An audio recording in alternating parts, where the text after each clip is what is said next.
Good afternoon, all.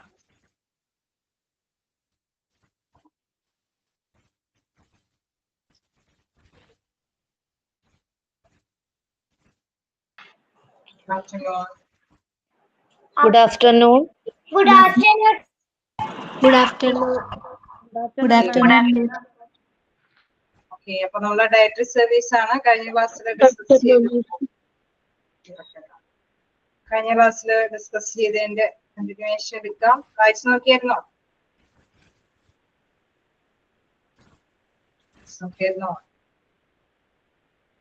Okay, എവിടെ വരെയാണ് നമ്മൾ എടുത്തു നിർത്തിയത്?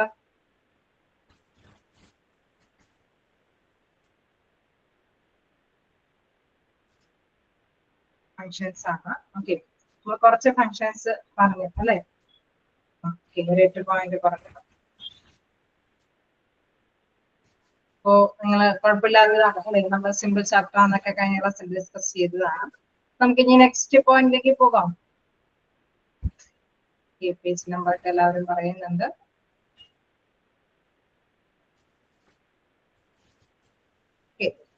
അപ്പൊ നമുക്ക് കണ്ടു അല്ലെ, ഡയറ്റീഷ്യന്റെ പ്രധാനപ്പെട്ട ഡ്യൂട്ടി എന്താണെന്നുള്ള കാര്യങ്ങളൊക്കെയാണ് നമ്മൾ ഡിസ്കസ് ചെയ്ത് പോന്നുകൊണ്ടിരുന്നത്. അപ്പൊ അവിടെ പ്രധാനമായിട്ടും നമ്മൾ കണ്ടു എന്താണ്, മെഡിസിൻസ് മാത്രമല്ല അല്ലെ, ഒരു രോഗം മാറാനായിട്ട് അതിൻ്റെതായിട്ടുള്ള ജീവിതക്രമം, ഭക്ഷണക്രമങ്ങളൊക്കെ ക്രമീകരിക്കേണ്ടതുണ്ട്.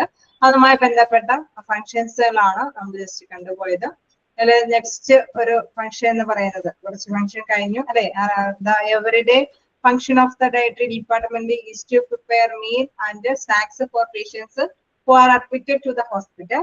These meals are prepared by strict guideline of physicians written orders. അതുവരെയാണ് എടുത്തത് അല്ലേ? ശരിയല്ലേ? അപ്പൊ നമ്മൾ കൃത്യമായിട്ട് ഡോക്ടറുടെ ഡിസ്ക്രിപ്ഷൻ എന്തെങ്കിലും പ്രത്യേകമായിട്ട് തന്നെ റിട്ടൺ ആയിട്ടുള്ള എന്തെങ്കിലും ഉണ്ടെങ്കിൽ അതൊക്കെ കൃത്യമായിട്ട് തന്നെ ഫോളോ ചെയ്യണമെന്നൊക്കെയാണ് ഡിസ്കസ് ചെയ്തത്. ഓക്കെ, ഇനി നെക്സ്റ്റ് നമുക്ക് എടുക്കാനുള്ളത് arrange and carry out patient therapy, education and counselling. നമ്മൾ കണ്ടു അല്ലെ, ഔട്ട് പേഷ്യന്റ് ഒക്കെ ആണെങ്കിൽ തീർച്ചയായിട്ടും അവര് ഓരോരുത്തരെയും അല്ലെ ട്രീറ്റ്മെന്റിനനുസരിച്ചിട്ട് തന്നെ അവര് കൗൺസിലിംഗ് നടത്താനും അവർക്ക് പറഞ്ഞ് മനസ്സിലാക്കേണ്ടൊക്കെ സമയങ്ങൾ അറേഞ്ച് ചെയ്യേണ്ടതുണ്ട്. അതും പ്രധാനപ്പെട്ട ഒരു പ്രവർത്തനം തന്നെയാണ്. Arrange and carry out patient therapy, education and counselling. ചിലപ്പോൾ ട്രീറ്റ്മെന്റ് ഏത് രീതിയിലാണ് ഇതിന്റെ ട്രീറ്റ്മെന്റ് എന്നുള്ള കാര്യം, അല്ലെങ്കിൽ ഏത് തരത്തിലുള്ള ഭക്ഷണക്രമമാണ് ഇതിനോടൊപ്പം തന്നെ കൈകാര്യം ചെയ്യേണ്ടത് എന്നൊക്കെയുള്ള വിദ്യാഭ്യാസം അവർക്ക് പകർന്നു കൊടുക്കേണ്ടതുണ്ടാവും. അതിനുള്ള അറേഞ്ച്മെന്റ്സ് കൃത്യമായിട്ട് ചെയ്യണം എന്നുള്ളതാണ് അടുത്ത ഫംഗ്ഷൻ ആയിട്ട് പറയുന്നത്. ദെൻ ട്രെയിന് ഡയറ്റിക്സ് ഇന്റേൺ, അതായത് നമുക്കറിയാം ഓരോരുത്തരെയും പരിശീലിപ്പിക്കേണ്ടതുണ്ട് അല്ലെ. അവിടെ നഴ്സുമാർ അവരവരുടെ ഡ്യൂട്ടികൾ ചെയ്യുന്നതോടൊപ്പം തന്നെ ഓക്കെ നമുക്കറിയാം മെഡിസിൻസ് കൊടുക്കുന്നതോടൊപ്പം തന്നെ പേഷ്യൻസിനെ ബോധവാന്മാരാക്കേണ്ട ഒരു ഡ്യൂട്ടിയും കൂടിയുണ്ട്. ഭക്ഷണ കാര്യങ്ങളിലൊക്കെ ഇങ്ങനെ കാര്യങ്ങളൊക്കെ അത് കൃത്യമായിട്ട് തന്നെ പാലിക്കേണ്ടതുണ്ട്. എങ്കിൽ മാത്രമാണ് നമ്മുടെ രോഗങ്ങൾ മാറി വരാനായിട്ടുള്ള സാധ്യതയുള്ളൂ എന്നൊക്കെയുള്ള കൃത്യമായ പരിശീലനം ഈ ഒരു ഡയറ്റീഷ്യന്റെ ഭാഗത്തു നിന്ന് ഉണ്ടാകേണ്ടതുണ്ട് അല്ലെ. എങ്കിൽ മാത്രമാണ് പേഷ്യൻസ് ഒക്കെ അത് ഫോളോ ചെയ്യാനായിട്ട് തയ്യാറാവുകയുള്ളൂ. അപ്പോൾ ട്രെയിൻ ഡയറ്റിക്സ് ടേൺ, അവരുടെ ടേൺ അനുസരിച്ചിട്ട് അവർക്കുള്ള പരിശീലനങ്ങൾ കൊടുക്കണം. ദെൻ എന്താണ്, give direction to nurses, medical and dental students about principles of nutrition and diet therapy. അടുത്ത ഒരു ഡയറക്ഷൻ എന്ന് പറയുന്നത്, അടുത്ത ഒരു ഫംഗ്ഷൻ എന്ന് പറയുന്നത് എന്താണ്, നഴ്സുമാർക്ക് ഡയറക്ഷൻ കൊടുക്കുക. And medical and dental students about principles of nutrition and diet therapy. അതായത് നമ്മുടെ ഭക്ഷണത്തിലെ അല്ലെ ഡയറ്റീഷ്യനുമായി ബന്ധപ്പെട്ടുള്ള ആ ഒരു ഭക്ഷണക്രമത്തിൻ്റെതായിട്ടുള്ള തത്വങ്ങൾ അതൊക്കെ എന്തൊക്കെയാണെന്നുള്ളത് കൃത്യമായിട്ട് തന്നെ നമുക്കറിയാം. ഡെന്റൽ സ്റ്റുഡൻസിനാണെങ്കിലും മെഡിക്കൽ സ്റ്റുഡൻസിനൊക്കെ അത് ആവശ്യമാണ്. അത് കൃത്യമായിട്ട് തന്നെ അവരുടെ ഡയറ്റീഷ്യന്റെ ഡയറക്ഷനോട് കൂടി തന്നെ അവർക്ക് പകർന്നു കൊടുക്കാനുള്ളത്. നെക്സ്റ്റ് അപ്പോൾ നമ്മൾ നോക്കുമ്പോൾ എന്താ, ഒരു അല്ലെ ഡയറ്റീഷ്യൻ എന്നുള്ള ഒരു രീതിയിൽ നോക്കുമ്പോൾ അവർക്ക് ഒരു രോഗികളെ മാത്രം ട്രീറ്റ് ചെയ്യുന്ന ഒരു ഉത്തരവാദിത്വം മാത്രമല്ല, അവിടെയുള്ള മെയിൻ ആയിട്ടുള്ള പലർക്കും അല്ലെ ഡയറ്റീഷ്യന്റെ ഭാഗത്ത് നിന്ന് ആവശ്യമായിട്ടുള്ള പല സേവനങ്ങളും അദ്ദേഹം പകർന്നു കൊടുക്കേണ്ടതുണ്ടാവും. ഇത് നോക്കുമ്പോൾ നെക്സ്റ്റ് പറയുന്നത് collaborate with medical staff in arranging, preparing and serving experimental metabolic research diets. തീർച്ചയായിട്ടും നമുക്കറിയാം നമ്മുടെ ഉപാപചയ പ്രവർത്തനങ്ങളുടെ അതെന്തെങ്കിലൊക്കെ ശരിക്കും പറഞ്ഞു കഴിഞ്ഞാൽ കൃത്യമായിട്ട് തന്നെ മെറ്റബോളിക് ആയിട്ടുള്ള ഒരു തെറാപ്പി ട്രീറ്റ്മെന്റ് ഉപയോഗിക്കുമ്പോൾ ആ ഒരു ട്രീറ്റ്മെന്റ്, അതായത് ഭക്ഷണ ഭക്ഷണങ്ങളൊക്കെ കഴിക്കുമ്പോൾ അതിന്റെ ഡൈജഷനും കാര്യങ്ങളൊക്കെ അല്ലെ, അത് കൃത്യമായിട്ട് തന്നെ കൈകാര്യം ചെയ്തിട്ട് മെഡിസിൻസും കൂടെ ഫോളോ അപ്പ് ചെയ്യുമ്പോഴാണ് ഒരു രോഗിക്ക് രോഗം മാറിക്കിട്ടാനുള്ള സാധ്യതയുള്ളൂ അല്ലെ. അപ്പൊ അതിന്റെ ഡയറക്ഷന് കൃത്യമായിട്ട് തന്നെ രോഗികൾക്ക് പേഷ്യൻസിനൊക്കെ പകർന്നു കൊടുക്കേണ്ടതുണ്ട്.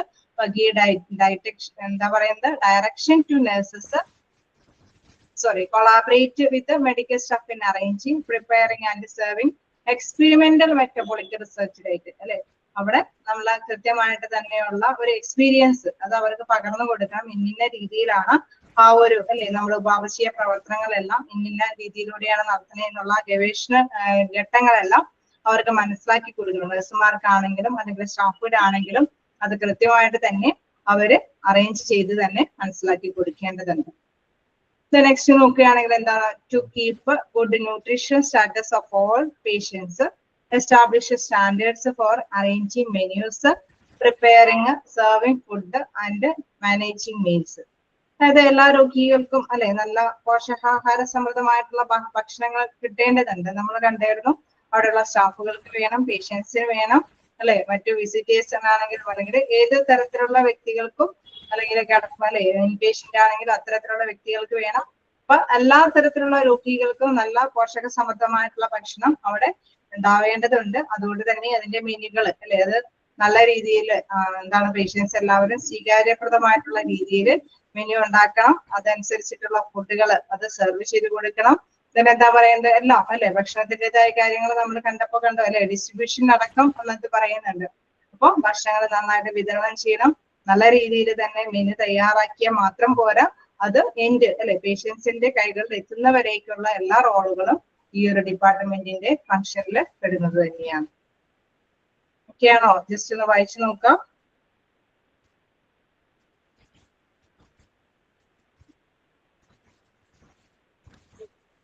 അധികം എന്തൊന്നും ക്വസ്റ്റ്യൻസുകളൊന്നും വരാറില്ല. എന്തെങ്കിലും ഫങ്ഷൻസ് നമുക്ക് തന്നെ അറിയാലേ ഒരു ഡിപ്പാർട്ട്മെന്റിന്റേതായ ഫങ്ഷൻസ്. അപ്പൊ അത് ഡയറ്റീഷ്യനുമായി വരുന്ന എല്ലാ തരത്തിലുള്ള ഫങ്ഷൻസും ഈ അതായത് ഡയറ്ററി ഡിപ്പാർട്ട്മെന്റ് അല്ലെ ഭക്ഷണക്രമവുമായി ബന്ധപ്പെട്ട് വരുന്ന ഫങ്ഷൻസുകളെല്ലാം തന്നെ ഇതിന്റെ അണ്ടറിൽ തന്നെയാണ് വരുന്നത്.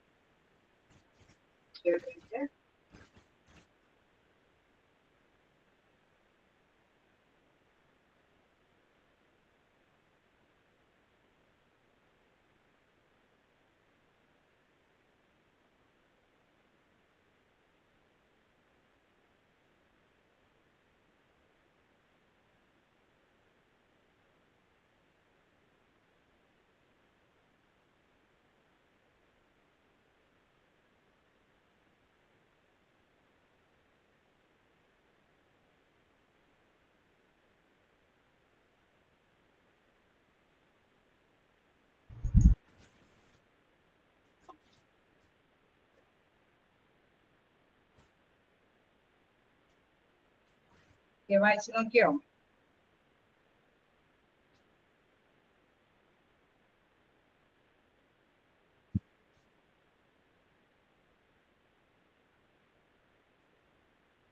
ഓരോ പോയിന്റ്സും വായിച്ചു നോക്കിയോ? എവിടെയെങ്കിലും ഡൗട്ടുകളുണ്ടോ?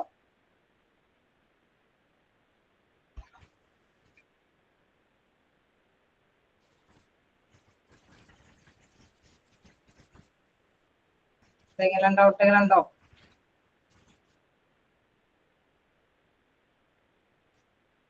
ഏതെങ്കിലും പോയിന്റ് വേണമെങ്കിൽ പറയാം. എക്സ്പെരിമെന്റൽ മെറ്റബോളിക് ഓക്കെ, അവിടെ കൃത്യമായിട്ട് പറയുന്നത് എന്താണ്, collaborate with medical staff in arranging preparing and serving experimental metabolic research diet. ആദ്യം തന്നെ എന്താ പറയുന്നത്, അവിടെ നല്ല രീതിയിൽ അല്ലെ സഹവർത്തിത്വത്തോട് കൂടിയിട്ട് തന്നെ അവിടുത്തെ മെഡിക്കൽ സ്റ്റാഫിന്റെ സേവനങ്ങളെല്ലാം കൈകാര്യം ചെയ്യപ്പെടുന്ന തരത്തിലുള്ള അറേഞ്ച്മെന്റ് അവിടെ ചെയ്യേണ്ടതുണ്ട്. അത് മാത്രമല്ല preparing and serving experimental metabolic research diet, അതായത് നമുക്കറിയാം ഉപാപചയ ഗവേഷണ രീതികൾ അല്ലെ അതുമായി ബന്ധപ്പെട്ട രീതികളെല്ലാം അത് കൃത്യമായിട്ട് തന്നെ മനസ്സിലാക്കി കൊടുക്കാനായിട്ട്. എന്തെങ്കിലും നമുക്കറിയാം ഭക്ഷണം കഴിച്ചാലേ ഒരു ചെറിയ കുട്ടികളാവുമ്പോ ഇന്നിന്ന ഭക്ഷണങ്ങളെ കഴിക്കാൻ പാടുള്ളൂ, ഇച്ചിരിയും കൂടി അല്ലെ പ്രായമായവർക്ക് ഇന്നിന്ന ഡയറ്റ് അല്ലെ അവർക്ക് ദഹിക്കാൻ പറ്റുന്ന തരത്തിലുള്ള ഭക്ഷണക്രമങ്ങളൊക്കെ ഉണ്ട്. അതേമാതിരി തന്നെ ചില മെഡിസിൻസ് എടുക്കുമ്പോൾ ചില ഭക്ഷണങ്ങൾ അവർക്ക് കഴിക്കാൻ പറ്റാതെ വരും അല്ലെ, ചില മാംസം അല്ലെ അതൊക്കെ കുറച്ചും കൂടി കുറച്ചും കൂടി ഹാർഡായിട്ടുള്ള ഭക്ഷണ പദാർത്ഥങ്ങളാണ് എങ്കിൽ ചിലർക്ക് അതിന്റെ ആ ഒരു ബോഡിക്ക് അത് കൈകാര്യം ചെയ്യാനായിട്ട് പറ്റിയെന്ന് വരില്ല അല്ലെ. അപ്പൊ അത്തരത്തിലുള്ള കൃത്യമായിട്ടുള്ള ഒരു മനസ്സിലാക്കി കൊടുക്കേണ്ട ഒരു രീതി കൂടിയുണ്ട് അല്ലെ. അപ്പൊ collaborate with medical staff in arranging preparing and serving experimental metabolic റിസർച്ചിലായിട്ട്. അപ്പോൾ ഇങ്ങനെ രീതിയിലൊക്കെയാണ് ഈ ഭക്ഷണങ്ങളൊക്കെ വാമചീയ പ്രവർത്തനങ്ങളൊക്കെ നടത്താനായിട്ട് സാധിക്കുന്നത് എന്നുള്ള ഒരു എക്സ്പെരിമെന്റ്സ് ഒക്കെ അവർക്ക് ഒന്നിച്ച് നിന്ന് സഹവർത്തിത്വത്തോടു കൂടി തന്നെ നിന്ന് കൈകാര്യം ചെയ്ത് കൊണ്ടുപോകാനൊക്കെ ആയിട്ട് സാധിക്കുന്നു. അപ്പൊ ഇതും ഈ ഒരു ഡയറ്റീഷ്യന്റെ അണ്ടറിൽ തന്നെയായിരിക്കും ഇത്തരം കാര്യങ്ങളൊക്കെ മനസ്സിലാക്കി കൊടുക്കുന്നത്.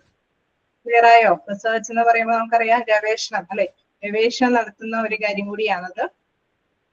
ക്ലിയർ ആയോ? അതില് എല്ലാം പറയുന്നുണ്ട് അല്ലെ. നമ്മൾ ഒരു പോയിന്റിൽ കണ്ടോ establish standards for arranging manures. നമ്മൾ മെനു തയ്യാറാക്കും എന്ന് പറയുമ്പോൾ അവിടെ ഒരു സ്റ്റാൻഡേർഡ് ആയിട്ടുള്ള മെനു അല്ലെ, നമ്മൾ ചീപ്പായിട്ടുള്ള ഒരു മെനു അല്ല അവിടെ ഉദ്ദേശിക്കുന്നത്. നല്ല എല്ലാവർക്കും ഗുണകരമായിട്ടുള്ള ഒരു മാനദണ്ഡം തയ്യാറാക്കണം. മെനുവിന്റെ മാനദണ്ഡം നമുക്കറിയാം പല വ്യക്തികൾക്ക് പല ആഗ്രഹങ്ങളായിരിക്കും അല്ലെ. ഭക്ഷണ കാര്യത്തിൽ നമുക്കറിയാം പണ്ടത്തെ കാലഘട്ടത്തിലെ പോലെ ഒരു 1-2 ആഗ്രഹങ്ങളല്ല അല്ലെ. ചിലർക്ക് ചില വ്യത്യസ്തമായ ആഗ്രഹങ്ങൾ ഉണ്ടാവും. അതോടൊപ്പം തന്നെ പോഷക സമൃദ്ധമായിട്ടുള്ള രുചികരമായിട്ടുള്ള നല്ല ഫുഡും തന്നെ ഇവർക്ക് സെർവ് ചെയ്യേണ്ടതുണ്ട്. അപ്പൊ അത്തരത്തിലുള്ള ഒരു മെനുകളൊക്കെ തയ്യാറാക്കുക എന്നുള്ളതെല്ലാം ഇതിന്റെ ഈ ഒരു ഡയറ്ററി ഡിപ്പാർട്ട്മെന്റിന്റെ അണ്ടറിൽ തന്നെ വരുന്നതാണ്.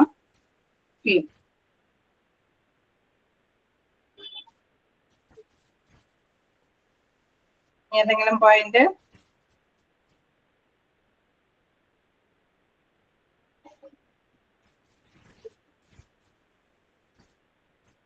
താഴേക്ക് പോകാം.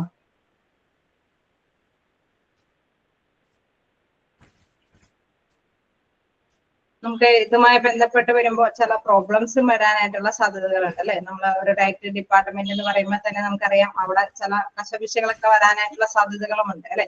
അപ്പൊ അതുമായി ബന്ധപ്പെട്ട കുറച്ച് കാര്യങ്ങൾ കൂടി നോക്കാം. ഫസ്റ്റ് പറയുന്നത് dispute between food service staff and nursing staff. അപ്പൊ ആരൊക്കെ തമ്മിലുള്ള കശപിശ വരാനായിട്ടാണ് ആദ്യം തന്നെ പറയുന്നത്? തർക്കങ്ങൾ വരാം. ആരാണ്? ഫുഡ് സർവീസും അല്ലെങ്കിൽ നമുക്കറിയാം ഇൻപേഷ്യന്റ് ഒക്കെ ആവുമ്പോൾ അവർക്ക് കൃത്യമായിട്ട് ഡോക്ടേഴ്സ് ഒരു പ്രിസ്ക്രിപ്ഷൻ ഒക്കെ തയ്യാറാക്കിയിട്ടുണ്ടാവും അല്ലെ, ഇന്ന മെനുവിലാണ് ഫുഡ് കൊടുക്കേണ്ടതെന്നൊക്കെ. ഒരുപക്ഷെ ആ നഴ്സുമാർക്ക് അതിനനുസരിച്ചിട്ടുള്ള ഫുഡൊന്നും ഒരുപക്ഷെ ഡയറ്ററി ഡിപ്പാർട്ട്മെന്റ് ഒക്കെ സെർവ് ചെയ്ത് കൊടുത്തിട്ടുണ്ടാവില്ല. അപ്പൊ അവര് തമ്മിലൊരു ഒരു മിസ്അണ്ടർസ്റ്റാൻഡിങ് വരാനായിട്ടുള്ള സാധ്യതയുണ്ടാവും. ഉണ്ടാവില്ലേ? ഉണ്ടാവും. ഓക്കെ, അതാണ് പറയുന്നത് dispute between food service staff and nursing staff. Okay, nursing സ്റ്റാഫും ഫുഡ് സർവീസ് സ്റ്റാഫും നമ്മളൊക്കെ ഡിസ്പ്യൂട്ട് ഉണ്ടാവാനായിട്ടുള്ള സാധ്യതയുണ്ട്. നെക്സ്റ്റ് പറയുമ്പോൾ complaints against the department with regard to the quality of food അല്ലെ. നമ്മളെ ഡയറ്ററി ഡിപ്പാർട്ട്മെന്റിൽ ഏറ്റവും പ്രധാനപ്പെട്ട ഒരു കാര്യമാണ് നല്ല രുചികരമായിട്ടുള്ള ഭക്ഷണം അല്ലെങ്കിൽ ക്വാളിറ്റി ഗുണമേന്മയുള്ള ഭക്ഷണങ്ങൾ അവിടെ നിന്ന് ലഭ്യമാകണം അല്ലെ.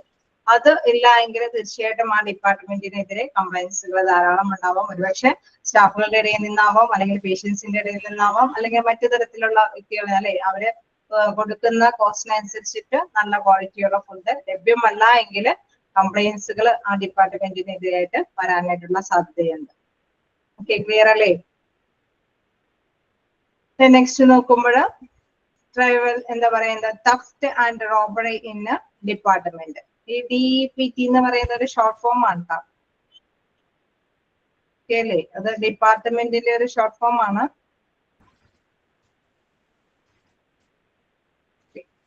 അപ്പൊ പറയുന്നത് trivial theft and robbery in department. അതായത് ചെറിയ ചെറിയ കളവുകൾ ഉണ്ടാവാം, സാര കളവുകൾ. അതേമാതിരി തന്നെ റോബറി ഇൻ ഡിപ്പാർട്ട്മെന്റ് എന്ന് വെച്ചാൽ കവാച്ചകളും ഉണ്ടാവാനായിട്ടുള്ള സാധ്യതകളുണ്ട്. നമുക്കറിയാം ബൾക്കായിട്ടാണ് ഇവര് സാധനങ്ങളെല്ലാം കൊണ്ടുവന്നിട്ട് അല്ലെ ഒന്നിച്ച് അവിടെ ഫുഡൊക്കെ പ്രിപ്പയർ ചെയ്ത് പേഷ്യൻസിനും അതേപോലെ ഇൻപേഷ്യൻസിനും ഔട്ട് പേഷ്യൻസിനും അല്ലെങ്കിൽ വിസിറ്റേഴ്സിനും അല്ലെങ്കിൽ സ്റ്റാഫുകൾക്ക് അല്ലെങ്കിൽ ഇൻ കേസ് വല്ല ഹോസ്റ്റൽ സർവീസുകളൊക്കെ ഉണ്ടെങ്കിൽ അതുമായി ബന്ധപ്പെട്ട വ്യക്തികൾക്കെല്ലാം അല്ലെ അവിടെ പഠിക്കുന്ന സ്റ്റാഫുകൾക്കൊക്കെ അങ്ങനെ സ്റ്റുഡൻസിനും എല്ലാവർക്കും തന്നെ ഡിസ്ട്രിബ്യൂട്ട് ഒക്കെ ചെയ്യുന്നത്. അപ്പോൾ ഇങ്ങനെ വരുന്ന ബൾക്കായിട്ട് മേടിക്കുന്നതിൽ നിന്ന് എന്തെങ്കിലുമൊക്കെ രീതിയിലൊക്കെ കവർച്ച ചെയ്ത് കൊണ്ടുപോകാനൊക്കെ ആയിട്ടുള്ള സാധ്യത അല്ലെ. അത്യാവശ്യം നമുക്കറിയാം കുറച്ചും കൂടി നല്ല ക്വാളിറ്റിയോട് കൂടിയ ഐറ്റംസ് അല്ലെ, നമ്മുടെ നട്ട്സും കാര്യങ്ങളൊക്കെ ഇച്ചിരി കൂടി അല്ലെ നല്ല ടേസ്റ്റി എന്താ പറയുക ഗുണമേന്മയുമുള്ള സാധനങ്ങളൊക്കെയാണ്. പക്ഷെ നമുക്കറിയാം അതിന് ഭയങ്കര എന്തായിരിക്കും കോസ്റ്റ് ആയിരിക്കും അല്ലേ? അതിന് ഭയങ്കര വിലയായിരിക്കില്ലേ? നല്ല കോസ്റ്റ്ലി ആയിട്ടുള്ള ഐറ്റംസ് അല്ലേ ഈ നട്ട്സും കാര്യങ്ങളൊക്കെ. അപ്പൊ ചെറിയ രീതിയിലുള്ള പാക്കറ്റുകളൊക്കെ മോഷണം ചെയ്ത് പോയാലും അത് ചെറിയ ചെറിയ കളവ് എന്ന് പറയാം. ഇൻ കേസ് അതേമാതിരി തന്നെ ഒന്നിച്ച് നമ്മൾ ബൾക്കായിട്ട് ഒത്തിരി സാധനങ്ങൾ പർച്ചേസ് ചെയ്ത് കൊണ്ടുവരുമ്പോൾ ഇടയ്ക്കൊക്കെ വെച്ച് ഒരു ചാക്കൊക്കെ മിസ്സായി പോയി അല്ലെ, ഒരു വലിയ പാക്കറ്റ് തന്നെ അല്ലെങ്കിൽ 1-2 ചാക്കുകളെല്ലാം എവിടേക്കോ മിസ്സായി പോയി, കൊണ്ടുവരുന്ന ആ ഒരു ഫ്ലോയിൽ നിന്ന് തന്നെ എവിടേക്കോ മിസ്സായി പോയി എന്നൊക്കെ ഉണ്ടെങ്കിൽ അതൊക്കെ ഒരു തഫ്റ്റ് തന്നെയാണ് അല്ലെ. അതൊക്കെ ഒരു റോബറി ആയിട്ടുള്ളതെന്ന് വെച്ചാൽ കവർച്ചാപരമായിട്ടുള്ള തഫ്റ്റുകൾ തന്നെയാണ്. എന്താണ് ആ രീതിയിലൊക്കെ കവർച്ചകൾ വരാം. പിന്നെ വീണ്ടും പറയുന്നത് big frauds can occur in a materials management department. ഈ പറഞ്ഞ മാത്രമേ മാനേജ്മെന്റ് ഡിപ്പാർട്ട്മെന്റിൽ ഉൾപ്പെടുത്തുകയാണെങ്കിൽ ഇത്തരത്തിലുള്ള ഫ്രോഡ് അല്ലെ, ഇത്തരത്തിലുള്ള തെറ്റുകൾ, അതായത് ഒന്നിച്ച് കൊണ്ടുവരുന്നവർ പക്ഷെ നമുക്കറിയാം അത് എന്താണ് ഭക്ഷണം ഉണ്ടാക്കുന്ന ഒരു സെന്ററിലേക്ക് എത്തിക്കുന്നതിന് മുമ്പ് തന്നെ പല സ്ഥലങ്ങളിൽ അല്ലെ ഇത്തരത്തിലുള്ള സാധനങ്ങൾ മേടിക്കാൻ പർച്ചേസ് ചെയ്യുന്നത് മുതൽ അത് ട്രാവലിംഗ് കഴിഞ്ഞ് ആ കറക്റ്റ് പ്ലേസിൽ എത്തുന്നവരേക്കുള്ള പ്ലേസുകൾ ഉണ്ട്. അത് മാത്രമേ തന്നെ ഫുഡ് അല്ലെ ഉണ്ടാക്കി ഡിസ്ട്രിബ്യൂട്ട് ചെയ്യുന്ന ഇടങ്ങളിലും ഒക്കെ കുറച്ച് വേഗങ്ങളൊക്കെ ഉണ്ടാവും അല്ലെ. അപ്പൊ ഈ വഴികളിലെല്ലാം ഏതെങ്കിലും രീതിയിലൊക്കെ ഫുഡുകളൊക്കെ അല്ലെങ്കിൽ ഒന്നിച്ചുള്ള ഇത്തരത്തിലുള്ള റോ മെറ്റീരിയൽസ് ഒക്കെ അല്ലെ നമ്മൾ ഭക്ഷണം ഉണ്ടാക്കുന്നതിന് മുമ്പുള്ള സാധനങ്ങളൊക്കെ മിസ്സായി പോകാനായിട്ടുള്ള സാധ്യതയുണ്ട്. അങ്ങനെ വലിയ കളവുകളും ഉണ്ടാകാം. പിന്നെ എന്താ പറയുന്നത് disposal of waste garbage. Last പറയുന്നത് ഡിസ്പോസൽ ഓഫ് വേസ്റ്റ് ഗാർബേജ് എന്ന് പറയുമ്പോൾ നമുക്കറിയാം ഡയറ്ററി സർവീസ് ആയതുകൊണ്ട് തന്നെ ഭക്ഷണങ്ങൾ ഉണ്ടാക്കുകയും വിതരണം ചെയ്യുകയും എല്ലാം ചെയ്യുമ്പോഴും ധാരാളം വേസ്റ്റ് വരാനായിട്ടുള്ള സാധ്യതകളുണ്ട്. ഇല്ലേ, വേസ്റ്റ് ഉണ്ടാവില്ലേ? അത് കൃത്യമായിട്ട് തന്നെ ഡിസ്പോസ് ചെയ്തില്ല എങ്കിൽ അല്ലെ, അത് നിർമ്മാർജ്ജനങ്ങളൊക്കെ വേസ്റ്റ് ഒക്കെ നല്ല രീതിയിൽ തന്നെ അത് കൈകാര്യം ചെയ്തില്ലെങ്കിൽ നമുക്കറിയാം അവിടെയൊക്കെ സ്മെല്ലും കാര്യങ്ങളൊക്കെ ഉണ്ടാവാനായിട്ടുള്ള സാധ്യതയുണ്ട് അല്ലെ. അപ്പൊ അതുകൊണ്ട് തന്നെ എല്ലാവരുടെയും നിന്നും കംപ്ലൈന്റ് ഒക്കെ കേൾക്കാനായിട്ടുള്ള സാധ്യതയുണ്ട്. അതാണ് disposal of waste garbage. Waste കുന്നുകൂടി കഴിഞ്ഞ് കഴിയുമ്പോഴുണ്ടാവുന്ന ബുദ്ധിമുട്ട്. ക്ലിയർ ആണോ? എന്റെ വോയിസ് ക്ലിയർ ആണോ? ഇവിടെ ഇങ്ങനെയൊക്കെ മുറിഞ്ഞു പോകുന്നുണ്ടോ? ക്ലിയർ. അപ്പൊ അത്രയാണ് നമ്മള് ഫങ്ഷൻസ് കഴിഞ്ഞു. ഇനി കുറച്ചുള്ളത് പ്രോബ്ലംസ് ആണ്. അതൊക്കെ നമുക്ക് അറിയാവുന്ന ഒരു ഡിപ്പാർട്ട്മെന്റ് തന്നെ ആയതുകൊണ്ട് നമുക്ക് മനസ്സിലാക്കി പോകാവുന്നതേ ഉള്ളൂ. ഇനി എന്തെങ്കിലും ഉണ്ടോ? ഡൗട്ടുകൾ എന്തെങ്കിലും ഉണ്ടോ? വായിച്ചു നോക്കാം.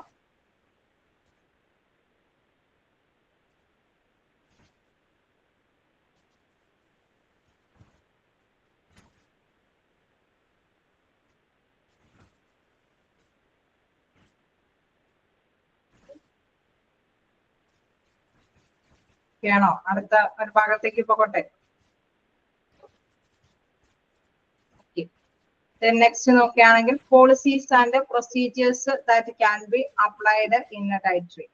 നമുക്ക് ചിലപ്പോഴൊക്കെ ഇതിന്റെ പ്രോബ്ലംസ് ഏതെങ്കിലും അല്ലെ കുറച്ച് പ്രോബ്ലംസ് ഒക്കെ വെച്ച് ചോദിക്കാറുണ്ട്. ഏതെങ്കിലും നമുക്ക് അറിയാവുന്ന തന്നെ അല്ലെ ഏതെങ്കിലും അല്ലെ problems under the dietary department എന്നുള്ള രീതിയിലൊക്കെ ചിലപ്പോഴൊക്കെ റെയർ ആയിട്ടൊക്കെ കാണാറ് 4 ക്വസ്റ്റ്യൻസ് കാണാറുണ്ട്. അതേമാതിരി തന്നെ ഫങ്ഷൻസ് മിക്കവാറും എന്താണ് ഓപ്ഷനിൽ നിന്ന് തന്നെ നിങ്ങൾക്ക് മനസ്സിലാവുന്ന തരത്തിലുള്ള ഓപ്ഷൻസ് തന്നെ കാണാറുള്ളത് ഫങ്ഷൻസ് പ്രോബ്ലംസിനൊക്കെ. അതുമാതിരി തന്നെ പോളിസിന്നും അങ്ങനെ തന്നെ കാണാറുണ്ട്.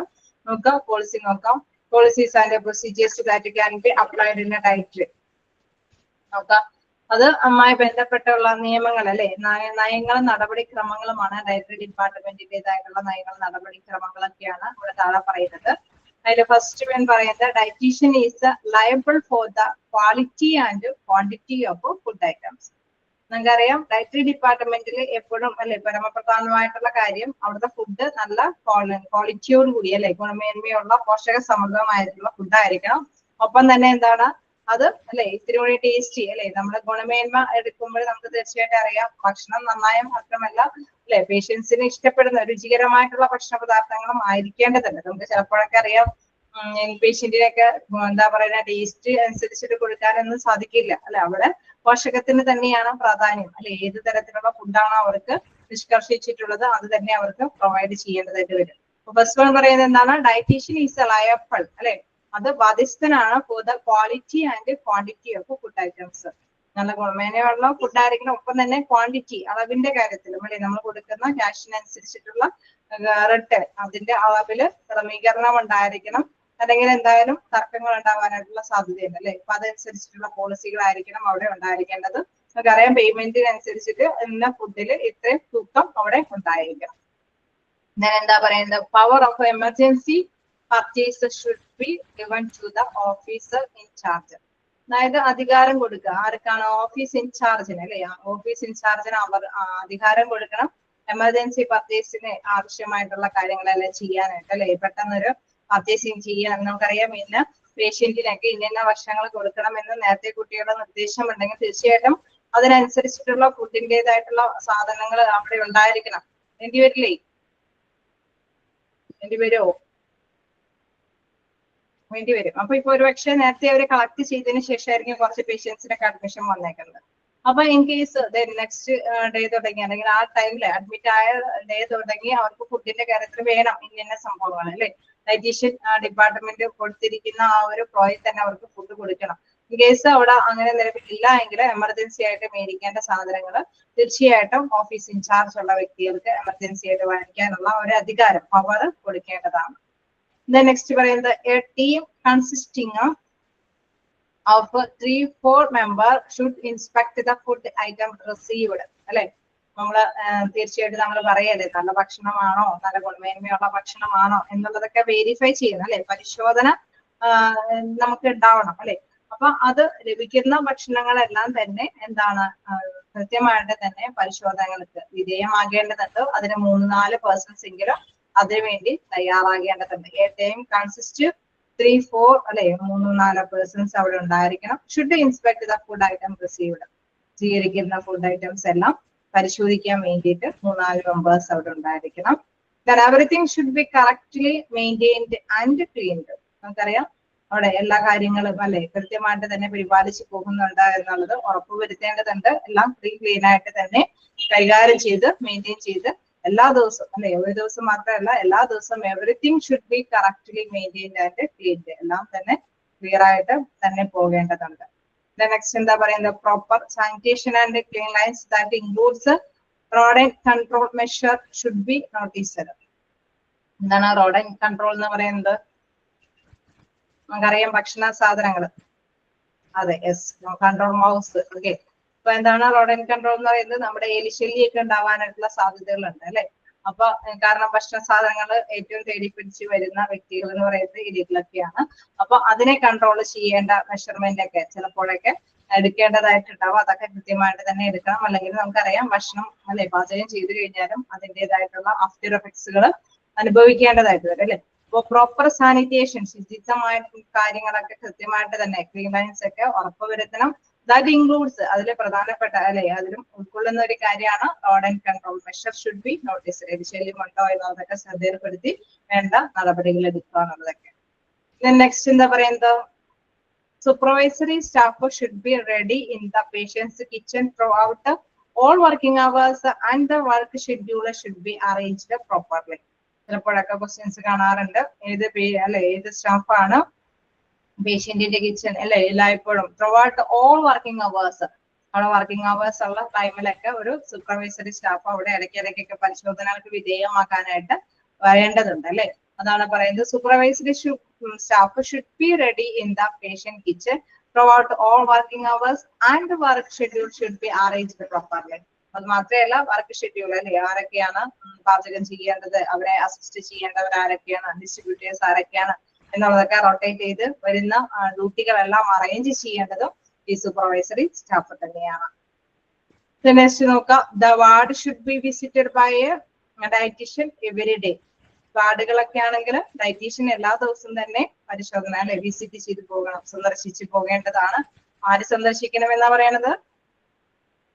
വാർഡുകളെല്ലാം ആരാണ് എവരി ഡേ സന്ദർശിക്കണം എന്ന് പറയുന്നത്? ഡയറ്റീഷ്യൻ. ഓക്കെ, നിങ്ങളിവിടെ തന്നെയുണ്ട്. അപ്പൊ ഡയറ്റീഷ്യൻ എല്ലാ ദിവസവും അല്ലെ എല്ലാ എവരി ഡേയും വാർഡ് സന്ദർശിക്കേണ്ടതുണ്ട്. നെക്സ്റ്റ് പറയുന്നത് എന്താണ്, service timing should be determined. Okay okay, എന്താണ് പറയുന്നത്, service timing should be determined. നമുക്കറിയാം ഓരോരുത്തർക്കും പഞ്ചലായിട്ട് തന്നെ സമയം അറേഞ്ച് ചെയ്ത് കൊടുക്കണം, എന്നാലാണ് അവര് അപ് ടു ഡേറ്റ് ആയിട്ട് ഡ്യൂട്ടി ചെയ്ത് പോകുള്ളൂ അല്ലെ. അപ്പൊ service timing should be determine. നേരത്തെ കുട്ടിയൊക്കെ തന്നെ സർവീസ് ടൈം ഒക്കെ തീരുമാനിക്കേണ്ടതുണ്ട്. The nurses should examine and oversee the distribution of meals in the wards. അപ്പൊ എന്താണ് നെക്സ്റ്റ് പറയുന്നത്? Nurses should examine and oversee the distribution of meals in ward. വാർഡുകളിൽ കൊടുക്കുന്ന ഭക്ഷണ പദാർത്ഥങ്ങളെല്ലാം, വിതരണം ചെയ്യുന്ന ഭക്ഷണ പദാർത്ഥങ്ങളെല്ലാം ആരുടെ മേൽനോട്ടത്തിലായിരിക്കണം? നഴ്സുമാരുടെ മേൽനോട്ടത്തിൽ. അവരെ പരിശോധിച്ച് ഉറപ്പുവരുത്തിയതിനു ശേഷമാണ് ഭക്ഷണങ്ങളെല്ലാം വിതരണം ചെയ്യാനായിട്ട് പാടുള്ളൂ. ഓക്കെ, നഴ്സുമാർ അല്ലെ. നമുക്കറിയാം ചില പേഷ്യൻസിനൊക്കെ ചില ഭക്ഷണക്രമങ്ങൾ ഉണ്ടാവും അല്ലെ. അപ്പൊ അതുകൊണ്ട് തന്നെ അവര് കൊണ്ട് തന്നെ എന്താണ് സർവീസ് ഡിപ്പാർട്ട്മെന്റിന്റെ ഡയറ്ററി സർവീസ് ഡിപ്പാർട്ട്മെന്റ് സപ്ലൈ ചെയ്യുന്ന ഡിസ്ട്രിബ്യൂട്ടേഴ്സിന് തന്നെ എന്താണ് പേഷ്യൻസിന് കൊടുക്കാനായിട്ട് പാടില്ല. കാരണം അത് ശരിയാണോ എന്നുള്ളത് നഴ്സുമാർ ഉറപ്പുവരുത്തേണ്ടതുണ്ട് അല്ലെ. അപ്പൊ nurses should examine and oversee the distribution of meals in the ward. Clear ആണോ? വായിച്ചു നോക്കാം.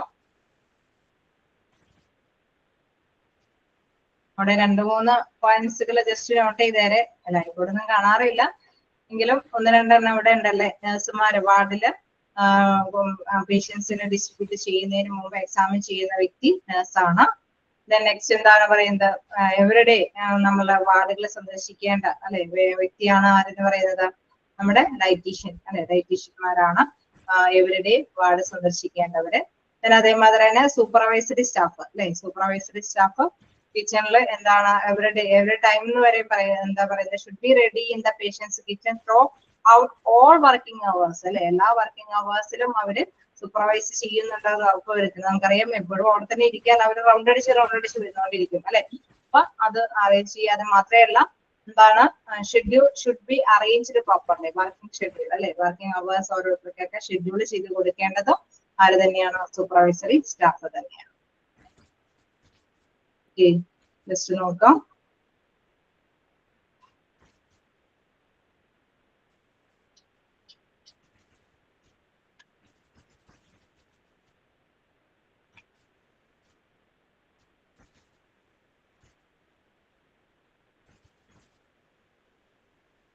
ക്ലിയർ ആണോ? സിമ്പിൾ ചാപ്റ്റർ അല്ലേ. വായിച്ചു നോക്കാട്ട. ആർക്കെങ്കിലും കിട്ടാത്തുണ്ടെങ്കിൽ നോക്കാം. എല്ലാവരുടെയും കയ്യില് ടെക്സ്റ്റ് എല്ലാം ആയില്ലേ? ആർക്കെങ്കിലും കിട്ടാത്തൊക്കെ ഉണ്ടോ? അപ്പൊ നിങ്ങൾ അതിന്റെ അടിയിൽ അണ്ടർലൈൻ ചെയ്ത് തന്നെ പോവാ. എന്തെങ്കിലുമൊക്കെ നോട്ട് ചെയ്ത് പറയുന്ന പോയിന്റ്സ് ഒക്കെ ഡൗട്ടുകൾ ഉണ്ടെങ്കിലൊക്കെ ജസ്റ്റ് നോട്ട് ചെയ്ത് പോവുക.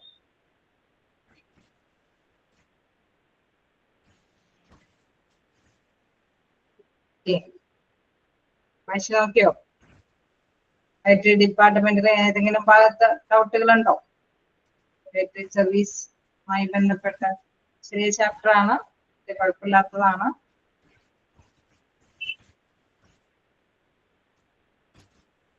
അല്ലേ? നമുക്ക് നെക്സ്റ്റ് ചാപ്റ്ററിലേക്ക് പോകാം.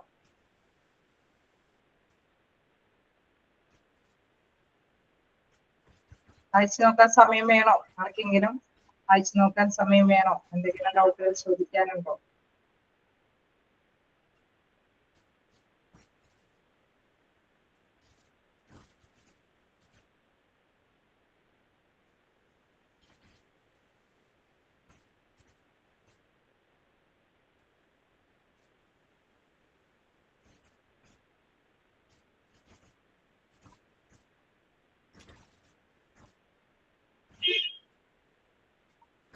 ക്ലിയർ?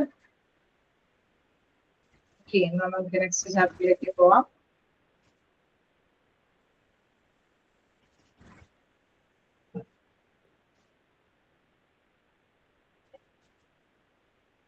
പോകാലോ? നെക്സ്റ്റ് ചാപ്റ്ററിൽ എടുക്കാലോ? മാനേജ്മെന്റ് ഓഫ് വില്ലേജ് വേസ്റ്റ് ആണ് അടുത്ത ചാപ്റ്റർ. കേളേ 5-6 പേരുടെ എന്താ റെസ്പോണ്ട് വരുന്നുള്ളൂ. ബാക്കി കുറെ പേരുണ്ട്, അതുകൊണ്ടാണ് ചോദിക്കുന്നത്. വീണ്ടും എവിടെയെങ്കിലും പറയേണ്ടതുണ്ടോ? ക്ലിയർ ആവാത്തതുണ്ടെങ്കിൽ ചോദിക്കാം.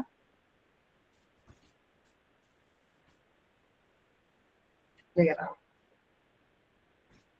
നെക്സ്റ്റ് നമുക്ക് നോക്കാം. മാനേജ്മെന്റ് ഓഫ് വില്ലേജ് വേസ്റ്റ് ആണ്.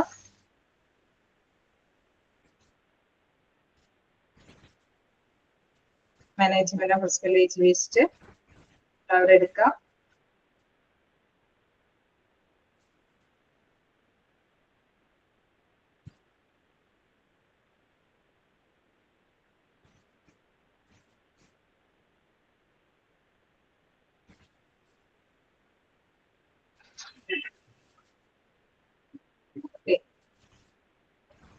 സ്പില്ലേജ് വേസ്റ്റിനെ കുറിച്ച് പറയാം. എല്ലാവരും എടുത്തോ? നമുക്കറിയാം സ്പില്ലേജ് വേസ്റ്റ് എന്ന് പറയുമ്പോൾ ഒരു ഇത്രയും നാളെ നമ്മൾ കണ്ട മാതിരി ചെറിയ ചാപ്റ്റർ അല്ല, ഇത്തിരി വലിയ ചാപ്റ്റർ ആണ്. നല്ല സിമ്പിൾ ആണ്. ആദ്യം 1-2 ക്ലാസ് മാത്രം നിങ്ങൾക്ക് ഇച്ചിരി ബുദ്ധിമുട്ടുണ്ടാവുള്ളൂ, ബാക്കി എന്താ പറയാ വലിയ കുഴപ്പമില്ലാത്തത് തന്നെയാണ്. അപ്പൊ സ്പില്ലേജ് വേസ്റ്റ് എന്ന് പറയുന്നത് നമുക്കറിയാം നമ്മുടെ വീടുകളിലൊക്കെ നമ്മൾ അല്ലെ എപ്പോഴും നീറ്റ് ആൻഡ് ടൈഡി ആയിട്ട് കിടക്കണമെങ്കിൽ എപ്പോഴും എന്താ പറയാ പ്രത്യേകിച്ച് അല്ലെ പാരന്റ്സ് എന്താ പറയുക മാതാപിതാക്കളുടെ അമ്മമാർക്കാണ് ഈ ഡ്യൂട്ടി കൂടുതൽ കിട്ടുക അല്ലെ. എപ്പോഴും നമ്മൾ അടിച്ചു തൂത്ത് വൃത്തിയാക്കിക്കൊണ്ടേയിരിക്കണം. വേണ്ടിവരില്ലേ? വരോ? വേണ്ടിവരും അല്ലെ. അപ്പൊ അവിടെ നമുക്കറിയാം ഈ വെള്ള ചില്ലുകൾ എന്തെങ്കിലും പൊട്ടുകയാണെങ്കിൽ നമുക്കറിയാം അവിടെ എന്തെങ്കിലും കുട്ടികളൊക്കെ ഉണ്ടെങ്കിൽ അല്ലെ നമ്മളപ്പം കൈകാര്യം ചെയ്യുന്നതിന്റെ ഒപ്പം തന്നെ കുട്ടികളൊക്കെ ഉണ്ടെങ്കിൽ നമ്മൾ എന്താ പറയാ ഇപ്പൊ വരണ്ട അല്ലെ. നമ്മൾ ചില്ലുകളൊക്കെ ആണെങ്കിൽ തീർച്ചയായിട്ടും അവിടെ എല്ലാവരും തന്നെ അകറ്റി നിർത്തും. അതിനുശേഷം ക്ലീൻ ആക്കിയതിനു ശേഷമാണ് കുട്ടികളെയൊക്കെ പ്രവേശിപ്പിക്കുകയുള്ളൂ അല്ലെ. അപ്പൊ അവിടെയൊക്കെ അടിച്ചു തൂത്ത് തുടച്ചിട്ടതിന് ശേഷമൊക്കെയാണ് നമ്മൾ കുട്ടികളെയൊക്കെ അകത്തേക്ക് കയറ്റുക. നമുക്കറിയാം സ്വാഭാവികമായിട്ടുള്ള കാര്യമാണ്, ക്ലാസ്സുകളൊക്കെ പൊട്ടാനൊക്കെ ആയിട്ടുള്ള സ്വാഭാവിക കാര്യങ്ങളുണ്ട് അല്ലെ. അപ്പൊ അത്തരം സമയങ്ങളിലൊക്കെ കുറച്ചും കൂടി നമ്മൾ കെയർ ചെയ്യും അല്ലെ. അടിച്ചു തൂക്കണം മാത്രമല്ല തുടച്ചിരുന്ന സമയത്ത് ഇച്ചിരി കെയർ ചെയ്യും. അതേമാതിരി തന്നെ ഡേഞ്ചർ ആയിട്ടുള്ള ചില്ലുകളൊക്കെയാണ് പൊട്ടണമെങ്കിൽ ഇച്ചിരി കൂടി നമ്മൾ കെയർ ചെയ്യും ഇല്ലേ? ചെയ്യില്ലേ? ഓക്കെ. അപ്പൊ അത് തന്നെയാണ് ഇതില് പ്രധാനമായിട്ടും വരുന്നത്. കുറച്ച് അപകടകരമായിട്ടുള്ള സാധ്യതകളുണ്ട്, ഹസാർഡ്സ് അല്ലെ. അപകടം നിറഞ്ഞ കുറച്ച് സന്ദർഭങ്ങളുണ്ട്. പ്രത്യേകിച്ച് നമ്മൾ പഠിക്കാൻ പോകുന്നത് എന്താണ്? ഹോസ്പിറ്റലിലെ സ്പില്ലേജ് വേസ്റ്റ് ആണ്. ഇത്തരത്തിലുള്ള സ്പില്ലേജ് എന്ന് പറയുമ്പോൾ മനസ്സിലാക്കുക അത് തുളുമ്പി പോവുക, സ്പിൽ ചെയ്ത് പോവുക അല്ലെ. നമ്മളിപ്പോ ഒരു ബക്കറ്റിലൊക്കെ ലീക്ക് ഉണ്ടാവുന്നു അല്ലെങ്കിൽ തുളുമ്പി പോകുന്ന ഒരവസ്ഥ. നമ്മളിപ്പോ ഒരു തുടച്ച് അല്ലെ ക്ലീൻ ചെയ്ത് നമ്മൾ ബക്കറ്റില് എന്താണ് വെള്ളമൊക്കെ പകർന്നു കൊണ്ടുപോകുമ്പോഴൊക്കെ തുളുമ്പി പോകാനും ചോർച്ച വന്നു പോകാനൊക്കെ ആയിട്ടുള്ള സാധ്യതകളാണ്. ഹോസ്പിറ്റലിലാണെങ്കിൽ നമുക്കറിയാം ഇങ്ങനെ ക്ലീനിങ് കാര്യങ്ങൾ മാത്രമല്ല അവിടെ സ്പില്ലേജ് വരാനായിട്ടുള്ള സാധ്യത എന്താണ്? രോഗികളിൽ നിന്ന് എന്തെങ്കിലുമൊക്കെ സാമ്പിളുകളൊക്കെ കളക്ട് ചെയ്ത് പോകുമ്പോഴൊക്കെ എന്തെങ്കിലും രീതിയിലൊക്കെ ലീക്കുകളൊക്കെ സംഭവിക്കാനായിട്ടുള്ള സാധ്യതയുണ്ട് അല്ലെ. കണ്ടെയ്നേഴ്സിന്റെ ചെറിയ ചെറിയ ട്യൂബുകളിലൊക്കെ എന്താണ് ടെസ്റ്റിംഗ് കാര്യങ്ങൾക്കൊക്കെ കൊണ്ടുപോകാനൊക്കെ ആയിട്ട് എടുക്കുമ്പോൾ കളക്ട് ചെയ്ത് എടുക്കുമ്പോൾ വീണ്ടും എന്താണ് അത് ടെസ്റ്റിംഗ് കാര്യങ്ങളൊക്കെ വിധേയമാക്കുമ്പോഴൊക്കെ ചെറിയ ചെറിയ ലീക്കേജ് നമുക്കറിയാം. അവിടെ ഒരു ചെറിയ ലീക്കേജ് ആണെങ്കിലും അതിൽ എന്തുണ്ട്? അണുക്കളൊക്കെ ഉണ്ടാവാൻ സാധ്യതയുണ്ട് ഇല്ലേ? ഉണ്ടാവില്ലേ? ഉണ്ടാവോ? ഉണ്ടാവും. ഓക്കെ. അപ്പൊ ഇൻഫെക്ഷൻ ഒക്കെ അപ്പൊ എന്താണ് അണുബാധ ഉണ്ടാവാനൊക്കെ ആയിട്ടുള്ള സാധ്യത കൂടുതലാണ് അല്ലെ. ഇപ്പൊ ചെറിയ ഒരു ലീക്കേജ് അല്ലെങ്കിൽ ചെറിയൊരു സ്പില്ലേജ് സംഭവിച്ചു കഴിഞ്ഞു കഴിഞ്ഞാൽ ധാരാളം അവിടെ അണുക്കളൊക്കെ സ്പ്രെഡ് ചെയ്യാനും അതുമൂലം ഇൻഫെക്ഷൻ ഒക്കെ വരാനായിട്ടുള്ള സാധ്യതകളാണ്. അപ്പൊ നമ്മൾ മനസ്സിലാക്കിയെടുക്കുക അങ്ങനെയുള്ള സാഹചര്യം ഉള്ളത് കൊണ്ട് തന്നെ അവിടെ ഹസാർഡ്സ് അല്ലെ അവിടെ അപകടകരമായിട്ടുള്ള മേഖലകളായിട്ട് തിരിച്ചാണ് ഈ ഓരോ വില്ലേജ് വേസ്റ്റിനെ കൈകാര്യം ചെയ്യുന്നത്. അപ്പൊ വേസ്റ്റ് എന്ന് പറയുമ്പോൾ മൊത്തത്തില് ക്ലീനിങ്ങിന്റെ കാര്യം മാത്രമല്ല മറ്റു തരത്തിലും ഹോസ്പിറ്റലിലെ ഓരോ പ്രവർത്തനങ്ങൾക്ക് വേണ്ടിയിട്ടും പ്രൊസീജിയേഴ്സിന് വേണ്ടിയിട്ടും പലതരത്തിലൊക്കെ ലീക്ക് ഔട്ടുകൾ വരാം. അതിനെല്ലാം വേസ്റ്റിൽ വരാം. പക്ഷെ ഈ വേസ്റ്റുകളെല്ലാം നമ്മൾ വ്യത്യസ്ത രീതിയിൽ തന്നെയാണ് കൈകാര്യം ചെയ്യുന്നത്. അതുമായി ബന്ധപ്പെട്ട ഒരു ചാപ്റ്റർ ആണ്. നമുക്ക് മനസ്സിലാക്കിയെടുക്കാൻ എളുപ്പമാണ്, വലിയ കുഴപ്പമൊന്നുമില്ല. പിന്നെ ആ പദങ്ങളൊക്കെ ആ ഒരു ഉപയോഗിക്കുന്ന വേർഡ്സുകൾ മാത്രം ജസ്റ്റ് ഒന്ന് അതിനോടൊന്ന് നമ്മൾ ഫെമിലാരിറ്റീസ് ആക്കിയാൽ മതി. ഓക്കെ. നോക്കാം നമുക്ക് മാനേജ്മെന്റ് ഓഫ് സ്പില്ലേജ് വേസ്റ്റ്. ഒരു ഏകദേശം ഒരു ഐഡിയ കിട്ടിയില്ലേ? ഓക്കെ. അപ്പൊ അതിലേക്ക് നോക്കാം. നമുക്കറിയാം ഹോസ്പിറ്റലിലെ സ്പില്ലേജ് വേസ്റ്റ് ഇത്തിരി പ്രധാനപ്പെട്ട കാര്യമാണെന്ന് നമ്മൾ മനസ്സിലാക്കി. നോക്കാം. Any item or material that has spilled or leaked from its designated container or place is referred to as spillage waste. Spillage waste എന്ന് പറയുമ്പോൾ മനസ്സിലാക്കുക തുളുമ്പി പോവുക അല്ലെങ്കിൽ ലീക്ക് ഔട്ട് ആവുക എന്നതാണ് ആ ഒരു മീനിങ്ങിൽ നിന്ന് മനസ്സിലാക്കിയിരിക്കേണ്ടത്. അപ്പൊ നമുക്ക് പെട്ടെന്ന് തന്നെ ക്യാച്ച് ചെയ്യാനായിട്ട് എളുപ്പമാണ്. എന്താണ് സ്പില്ലേജ് വേസ്റ്റ് എന്ന് പറയുമ്പോൾ ഒന്നല്ലെങ്കിൽ അല്ലെ ഓവർ തുളുമ്പുക എന്നുള്ളതാണ് സ്പിൽ എന്നുള്ളതിനോട് മീൻ ചെയ്യുന്നത്. അപ്പൊ തുളുമ്പി പോവുക നമ്മൾ എന്തെങ്കിലും കണ്ടെയ്നേഴ്സിൽ അല്ലെ നമ്മൾ പകർത്തിക്കൊണ്ട് പോകുമ്പോൾ അല്ലെങ്കിൽ ക്ലീൻ ചെയ്ത് എന്തെങ്കിലും ബക്കറ്റിലോ കണ്ടെയ്നേഴ്സിലൊക്കെ നമ്മൾ നിക്ഷേപിച്ച് കൊണ്ടുപോകുമ്പോഴൊക്കെ തുളുമ്പി പോകുന്ന കാര്യമാണ് ഇവിടെ നോക്കാം. Any item or material that has spilled or leaked from its designated container or place is referred to as spillage waste. അതായത് നിർദ്ദിഷ്ട കണ്ടെയ്നർ അല്ലെ ഡെസിഗ്നേറ്റഡ് ആയിട്ടുള്ള കണ്ടെയ്നറിൽ നിന്ന് എന്താണ് എന്തെങ്കിലും രീതിയിൽ ചോർച്ച വന്നു പോവുകയോ തുളുമ്പി പോവുകയോ ചെയ്യുന്ന ഏതൊരു മെറ്റീരിയൽസിനെയും എന്തെന്ന് പറയാം? സ്പില്ലേജ് വേസ്റ്റ് എന്ന് പറയാം. ഓർ പ്ലേസ് ഈസ് റെഫേർഡ് അല്ലെ, ആ പ്ലേസിനെ നമ്മൾ എന്ത് പറയാം? സ്പില്ലേജ് വേസ്റ്റ് സംഭവിച്ചിരിക്കുന്ന പ്ലേസ് ആണെന്ന് നമുക്ക് മനസ്സിലാക്കിയെടുക്കാനായിട്ട് സാധിക്കും. ക്ലിയർ ആയോ സെന്റൻസ്?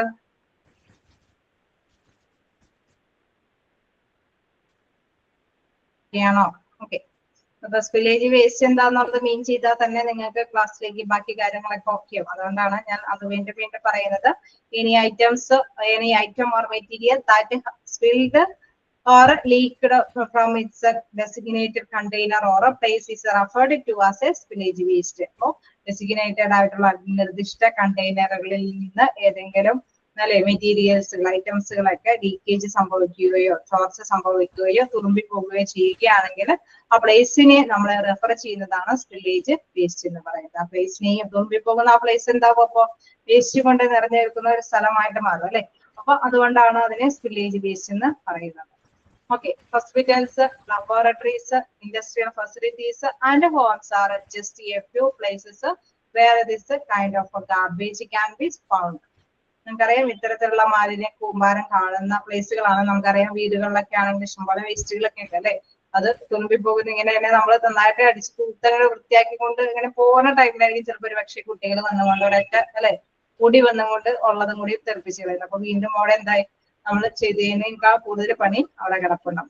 ഇത് പറഞ്ഞ മാതിരി തന്നെ നമുക്കത് വീട്ടിലെ അനുഭവം. അതേപോലെ തന്നെ ഇൻഡസ്ട്രിയിൽ അല്ലെ, നമ്മുടെ ഫാക്ടറികളിലാണെങ്കിലും അല്ലെങ്കിൽ വ്യവസായ സ്ഥാപനങ്ങളില്, ലബോറട്ടറികളില്, ഹോസ്പിറ്റലിലെല്ലാം തന്നെ ഇത്തരത്തിലുള്ള സ്പില്ലേജ് വേസ്റ്റുകൾ അല്ലെങ്കിൽ ഇത്തരത്തിലുള്ള മാലിന്യ കൂമ്പാരങ്ങൾ വരാനായിട്ടുള്ള സാധ്യതകളുണ്ട്. എന്താ പറയുന്നത്? Spillage waste in hospitals may consist of blood, body fluids, chemicals or other potentially dangerous substances. അപ്പൊ ഹോസ്പിറ്റലിൽ നമ്മൾ എടുക്കുകയാണെങ്കിൽ എന്താണ് അവിടെ സ്പില്ലേജ് വേസ്റ്റിൽ ഉൾപ്പെടാൻ പറ്റുന്ന സംഭവങ്ങൾ എന്തൊക്കെയാണ്? എന്താണ് പറയുന്നത്? ബ്ലഡ് അല്ലെ. നമ്മൾ ഒരു ടെസ്റ്റും കാര്യങ്ങൾക്കൊക്കെ വേണ്ടിയിട്ട് ബ്ലഡ് കളക്ട് ചെയ്യുമ്പോൾ ചെറിയ രീതിയിലുള്ള ലീക്ക് ഔട്ടുകൾ സംഭവിക്കാം. ദെൻ ബോഡി ഫ്ലൂയിഡ്സ്, നമ്മൾ ടെസ്റ്റും കാര്യങ്ങൾക്ക് വേണ്ടിയിട്ട് നമ്മുടെ ശരീര സ്രവങ്ങളൊക്കെ ഇടും അല്ലെ. അപ്പൊ ആ സ്രവങ്ങളിൽ നിന്നെല്ലാം തന്നെ ലീക്ക് ഔട്ടുകൾ വരികയാണെങ്കിൽ അതൊക്കെ സ്പില്ലേജ് വേസ്റ്റ് തന്നെയാണ്. കെമിക്കൽസ് അല്ലെ, ഒരുപക്ഷെ നമുക്ക് ടെസ്റ്റും കാര്യങ്ങളൊക്കെ നടത്തുന്നതിന് വേണ്ടിയിട്ടൊക്കെ കെമിക്കൽസ് ഒക്കെ യൂസ് ചെയ്യും അല്ലെ. ഒരു ചെറിയ അളവിലൊക്കെ കെമിക്കലൊക്കെ ഉപയോഗിച്ചിട്ട് തന്നെയാണ് രോഗനിർണയങ്ങളൊക്കെ നടത്തുന്നത്. അപ്പൊ ഇത്തരത്തിലെ കാര്യങ്ങളൊക്കെ ചെയ്യുന്നതിന്റെ ഇടയ്ക്കും ചെറിയ രീതിയിലൊക്കെ ലീക്ക് ഔട്ട് സംഭവിക്കാം. ഇതെല്ലാം തന്നെ എന്തിൽ പെടാം? എങ്ങനെ പെടാം? കോമൺലി എന്തെന്ന പേരിൽ അറിയപ്പെടാം?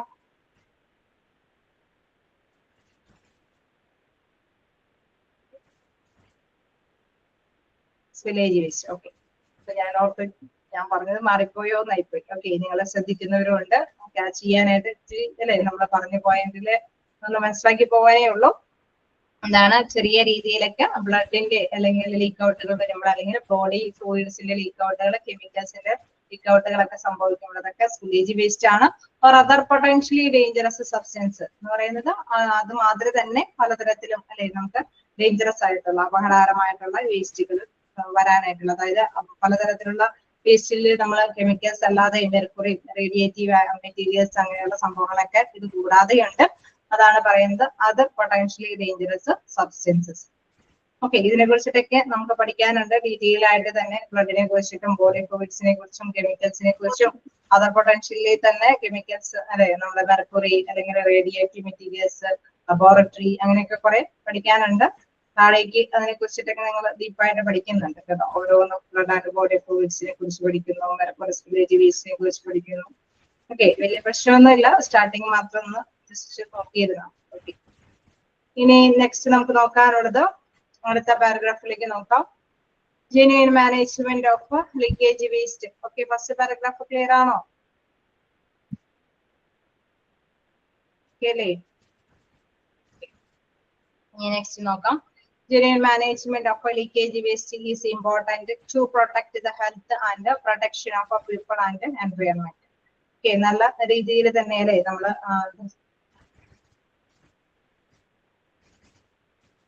ഓക്കെ ഇതെല്ലാം ജസ്റ്റ് സ്പില്ലേജ് വേസ്റ്റിൽ ഉൾപ്പെടാവുന്നത് എന്തൊക്കെയാന്നുള്ള ചോദ്യങ്ങളൊക്കെ കാണാറുണ്ട്. ബ്ലഡ്, ബോഡി ഫ്ലൂയിഡ്സ്, കെമിക്കൽസ് എല്ലാം സ്പില്ലേജ് വേസ്റ്റിൽ ഉൾപ്പെടുന്നതാണ്. അതേമാതിരി തന്നെ നമ്മൾ എവിടെയൊക്കെ ഇത് സ്പില്ലേജ് വേസ്റ്റ് ഉണ്ടാകാം അല്ലെ. ലബോറട്ടറി, ഇൻഡസ്ട്രിയൽ ഫെസിലിറ്റീസ്, ഹോംസിലെല്ലാം തന്നെ സ്പില്ലേജ് വേസ്റ്റുകൾ കാണാം.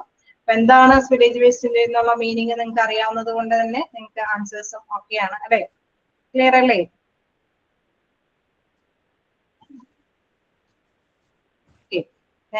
നെക്സ്റ്റ് നോക്കാം. Genuine management of leakage waste is important protect the health and protection of people and environment. നമുക്കറിയാം നല്ല രീതിയിലുള്ള അല്ലെ, നല്ല മാനേജ്മെന്റ് ആണ് എങ്കിൽ, നല്ല രീതിയിലുള്ള ഒരു സ്പില്ലേജ് വേസ്റ്റ് മാനേജ്മെന്റ് ആണ് കൈകാര്യം ചെയ്യണമെങ്കിൽ എന്താണ് അവിടെ ജനങ്ങൾക്കും ജനങ്ങളുടെ ആരോഗ്യത്തിനും അതോടൊപ്പം തന്നെ നമ്മുടെ എൻവയോൺമെന്റ് അല്ലെ, നമ്മുടെ പ്രകൃതിക്കാണെങ്കിൽ നമുക്കറിയാം ഇത്തരത്തിലുള്ള എന്തെങ്കിലും ലീക്കൗട്ട് കൂടിപ്പോയി കഴിഞ്ഞാൽ കെമിക്കൽസ് ഒക്കെയാണ് സ്പ്രെഡ് ചെയ്ത് പോണെങ്കിലൊക്കെ എന്താണ് അവിടെയുള്ള രോഗികളുടെ അല്ലെങ്കിൽ ആരോഗ്യ പ്രവർത്തകരുടെ ആരോഗ്യത്തിന് മാത്രമാണോ ബാധിക്കുന്നത്? ആണോ? കെമിക്കൽസ് ഒക്കെ ഇത്തിരി സ്പ്രെഡ് ചെയ്ത് പോയി കഴിഞ്ഞാൽ അപ്പോ ഹോസ്പിറ്റലിലെ രോഗികളെയും അല്ലെങ്കിൽ അവിടുത്തെ ആരോഗ്യ പ്രവർത്തകരെയും മാത്രമാണ് അത് എഫക്ട് ചെയ്യുക? അല്ല, പിന്നെ മറ്റ് അല്ലെ, നമുക്കറിയാം പ്രകൃതിയെ കൂടി അത് എഫക്ട് ചെയ്യും അല്ലെ. അന്തരീക്ഷത്തിലൊക്കെ ആ കെമിക്കൽസ് ഒക്കെ വ്യാപിക്കാനൊക്കെ ആയിട്ട് സാധ്യതയുണ്ട്, എൻവയോൺമെന്റിനെ ബാധിക്കാനായിട്ടുള്ള സാധ്യതയുണ്ട്. അതുകൊണ്ട് തന്നെയാണ് പറയുന്നത് നല്ല മാനേജ്മെന്റ് സിസ്റ്റം ആണ് അവിടെ കൈകാര്യം ചെയ്യണമെങ്കിൽ എന്താണ് അത് പ്രൊട്ടക്ട് അല്ലെ, എന്തിലേക്ക് സംരക്ഷിക്കും? The health and protection of people and എൻവയോൺമെന്റിനെയും ജനങ്ങളുടെ ആരോഗ്യത്തിനെയൊക്കെ സംരക്ഷിക്കും. In hospitals, leakage waste can cause a risk of infection to healthcare workers and patients, as well as the prospects for the spread of diseases. നമുക്കറിയാം ഈ spillage waste കൊണ്ട് അല്ലെ, നല്ല കൃത്യമായിട്ടുള്ള സ്പില്ലേജ് വേസ്റ്റ് വരികയാണെങ്കിൽ തന്നെ എന്താണ് അത് എന്തിനൊക്കെ എഫക്ട് ചെയ്യും? അവിടെയുള്ള ആരോഗ്യ പ്രവർത്തകരെയും പേഷ്യൻസിന്റെയൊക്കെ ആരോഗ്യത്തെ അത് എഫക്ട് ചെയ്യും. അത് മാത്രമല്ല പറയുന്നത് അവര് അസുഖങ്ങൾ അല്ലെ സ്പ്രെഡ് ചെയ്യാനായിട്ടുള്ള സാധ്യതയുമുണ്ട് അല്ലെ, രോഗങ്ങളൊക്കെ പടർന്നു പിടിക്കാനായിട്ടുള്ള സാധ്യതകളും ധാരാളമാണ്. Besides dangerous leakage waste can threaten the environment infection. Okay, എന്താണ് നമുക്ക് അണുബാധ വരാനായിട്ടുള്ള സാധ്യതയുണ്ട്. Besides dangerous leakage waste can threaten the environment if not managed in a proper manner. അതേമാതിരി തന്നെ എന്താണ് നമ്മൾ നേരത്തെ കണ്ടു, എന്താണ് നല്ല രീതിയിൽ മാനേജ് ചെയ്തില്ല എങ്കിൽ അല്ലെ, സ്പില്ലേജുകളൊക്കെ ഇത്തരത്തിലുള്ള ഹോസ്പിറ്റൽ സ്പില്ലേജുകളൊക്കെ നല്ല രീതിയിൽ മാനേജ് ചെയ്തില്ല എങ്കിൽ ഇതിനൊക്കെ കാരണമാകും അവിടെ ആരോഗ്യത്തിനെ മാത്രമല്ല ബാധിക്കുന്നത്, എൻവയോൺമെന്റിനെ കൂടി, പ്രകൃതിയെ കൂടി ബാധിക്കാനായിട്ട്. Beside dangerous leakage waste can threaten അല്ലെ, അപകടകരമായിട്ടുള്ള ലെവലിലേക്ക് പ്രകൃതിയെ കൂടി അപകടാവസ്ഥയിലാക്കാനായിട്ടുള്ള സാധ്യതയുണ്ട്. എന്തില്ല എങ്കിൽ നല്ല രീതിയിലുള്ള മാനേജ്മെന്റ് അല്ല എങ്കിൽ, വേസ്റ്റ് കൈകാര്യം ചെയ്ത മാനേജ്മെന്റ് അല്ല എങ്കിൽ. It is necessary to have a leakage response plan in place, provide appropriate equipment for leakage response, train staff on leakage response procedures, use apt containment materials, and properly discard the waste in accordance with the local regulations and hospital policies. അതായത് നമ്മൾ നേരത്തെ കണ്ട നല്ലൊരു management system ഉണ്ടെങ്കിൽ തീർച്ചയായിട്ടും നമുക്കറിയാം അവിടെ എല്ലാത്തിനും അല്ലെ, എന്തായാലും ഹോസ്പിറ്റലിൽ ലീക്കേജുകൾ വരാനായിട്ടുള്ള സാധ്യതകളുണ്ട്. ഉണ്ടാവില്ലേ? ഉണ്ടാവോ? ഉണ്ടാവും. അത് മോസ്റ്റ്ലി നമുക്കറിയാം, അത് എന്തായാലും അതിന് സാധ്യതകളുണ്ട്. അതുകൊണ്ട് തന്നെ അവര് നല്ല രീതിയിലുള്ള ഒരു പ്രിക്കോഷൻസ്, അതിന് മുൻകരുതലുകൾ എടുത്തിട്ടുണ്ട് എങ്കിൽ തീർച്ചയായിട്ടും നമുക്ക് റെഡ്യൂസ് ചെയ്യാനായിട്ട് അല്ലെ, കുറച്ചുകൊണ്ട് വരാൻ സാധിക്കും. എന്ത് അപകടാവസ്ഥകൾ കുറച്ചുകൊണ്ട് വരാനായിട്ട് സാധിക്കും. അപ്പൊ അതിനായിട്ട് തീർച്ചയായിട്ടും ഏതൊരു ഹോസ്പിറ്റൽ ആണെങ്കിലും നല്ല ജെന്യുവൻ ആയിട്ടുള്ള ഒരു ആക്ഷൻ പ്ലാൻ അവിടെ ഉണ്ടായിരിക്കണം അല്ലെ. അത് തന്നെയാണ് അവിടെ പറയുന്നത്, റെസ്പോൺസ് പ്ലാൻ അവിടെ ഉണ്ടാവും അല്ലെ, leakage response plan in place. അവിടെ എന്തായാലും ഇത്തരത്തിലുള്ള ഡേഞ്ചറസ് വേസ്റ്റുകളെ കൈകാര്യം ചെയ്യാനായിട്ടുള്ള ഒരു റെസ്പോൺസ് പ്ലാൻ അവിടെ ഉണ്ടായിരിക്കണം. അതെങ്ങനെയാണ് അത് ലീക്കേജുകൾ വരുമ്പോൾ എങ്ങനെയാണ് ആക്ട് ചെയ്യേണ്ടതെന്ന് മനസ്സിലാക്കുന്ന തരത്തിൽ അല്ലെ. അതിലെ പ്രധാനമായിട്ടും മറ്റൊരു കാര്യം പറയുന്നു, ട്രെയിൻ സ്റ്റാഫ് ഓൺ ലീക്കേജ് അല്ലെ. ഇനി ലീക്കേജുകൾ സംഭവിച്ചു കഴിഞ്ഞു കഴിഞ്ഞാൽ അവിടുത്തെ സ്റ്റാഫുകൾ അത് എങ്ങനെ കൈകാര്യം ചെയ്യണമെന്നുള്ള ട്രെയിനിങ് അവിടെ കൊടുത്തിട്ടുണ്ടായിരിക്കും. വേണ്ടി വരില്ലേ?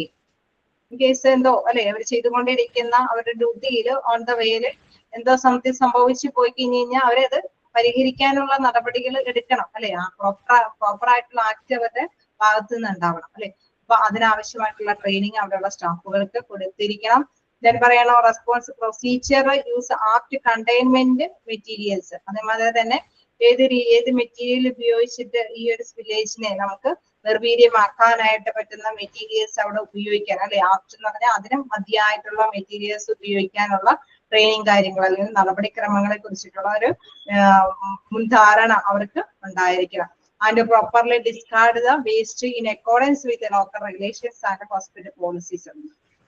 കേസ് നമ്മളിങ്ങനെ മെറ്റീരിയൽസ് ഒക്കെ ഉപയോഗിച്ച് ഈ അണുക്കളൊക്കെ നിർവീര്യമാക്കിയാൽ മാത്രം പോരാ, ആ വേസ്റ്റുകളൊക്കെ വലിച്ചെറിയാൻ പാടുണ്ടോ? ഒറ്റയടിക്ക് വലിച്ചെറിയാൻ പറ്റുമോ? ഒരു കെമിക്കൽ ലീക്കേജ് ഒക്കെ സംഭവിച്ചാണ് ഇല്ല അല്ലെ? അത് നമുക്കറിയാം. അപ്പൊ കെമിക്കൽ ലീക്കേജ് ഒക്കെ സംഭവിച്ചു കഴിഞ്ഞാൽ പെട്ടെന്ന് തന്നെ അതിന് മതിയായ മെറ്റീരിയൽസ് ഉപയോഗിച്ചൊക്കെ അതിനെയൊക്കെ അല്ലെ എന്താ ഡേഞ്ചറസിനെ ആ ഒരു അപകടാവസ്ഥേനെയൊക്കെ തരണം ചെയ്ത് ആ വേസ്റ്റ് ഉപയോഗിച്ചിരിക്കുന്ന മെറ്റീരിയൽസ് ഒക്കെ എന്താണ് അത് കൃത്യമായിട്ട് തന്നെ ഡിസ്കാർഡ് ചെയ്യണം അല്ലെ? അത് കൃത്യമായിട്ട് നമുക്കറിയാം. കണ്ടെയ്നേഴ്സില് നമുക്ക് ഹോസ്പിറ്റലൊക്കെ ചെല്ലുമ്പോൾ പ്രത്യേകമായിട്ട് നമ്മൾ കാണുന്ന ഒരു സംഭവമാണ് വ്യത്യസ്ത കളറിലുള്ള വേസ്റ്റ് ബിന്നുകൾ. കാണാറുണ്ടോ? വ്യത്യസ്ത ബിന്ന് അല്ലെ? വേസ്റ്റ് കളറുകളിലും ബിന്നുകളിലുള്ള വ്യത്യസ്ത കളറിലുള്ള ബിന്നുകൾ അല്ലെ? യെല്ലോ കളർ കാണാം, ബ്ലാക്ക് കളർ, റെഡ് കളറിലൊക്കെ വ്യത്യസ്തമായിട്ടുള്ള വേസ്റ്റ് അല്ലെ വേസ്റ്റ് ബിന്നുകളാണ് കാണാറ്. അത് എന്തുകൊണ്ടാണെന്ന് വെച്ച് കഴിഞ്ഞാൽ സെപ്പറേറ്റ് കവറുകൾ കാണാം. ഓക്കെ, സെപ്പറേറ്റ് ബിന്നിലാണ് നമ്മളത് നിക്ഷേപിക്കേണ്ടത്. കാരണം ഡേഞ്ചർ ആണ് എങ്കിൽ ഡേഞ്ചർ അപകടാവസ്ഥയിലായിട്ടുള്ള വേസ്റ്റുകളാണ് എങ്കിൽ ആ വേസ്റ്റിൽ തന്നെ കൃത്യമായിട്ട് തന്നെ ലേബൽ ചെയ്ത് വെച്ചിട്ടുണ്ടാകും. ആ ലേബൽ ഹസാർഡ് വേസ്റ്റ് തന്നെയായിരിക്കണം അപകടാവസ്ഥയിലുള്ള മെറ്റീരിയൽസ് ഒക്കെ ഇത്തരത്തിലുള്ള ഉപയോഗിച്ച് അണുക്കളൊക്കെ നശിപ്പിച്ച മെറ്റീരിയൽസ് ഒക്കെ അതിലാണ് നിക്ഷേപിക്കേണ്ടത്. ദെൻ അത് മസ്റ്റായിട്ട് എല്ലാം കൂടി ഒന്നിച്ച് കളക്ട് ചെയ്തിട്ട് അത് എങ്ങനെയാണോ അത് അല്ല ലാസ്റ്റ് സെന്റൻസ് നോക്കുക. discard the waste in accordance with the local regulations and hospital policy.